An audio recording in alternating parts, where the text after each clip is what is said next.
TB आखिर होता क्या है और ये बॉडी में कैसे फैलता है? टीबी दो प्रकार की होती है। फेफड़ों की टीबी, फेफड़ों के अलावा अन्य अंगों की टीबी।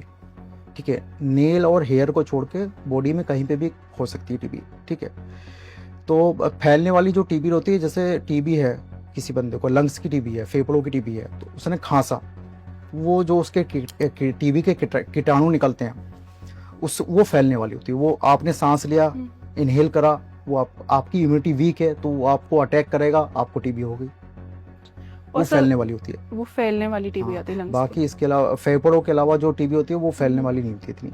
जैसे लंग्स में फ्लूइड है, पानी है, तो उसको निकाल के उसका इलाज होता है। होता टीबी का ही इलाज है उसका भी। टीबी का हाँ। ही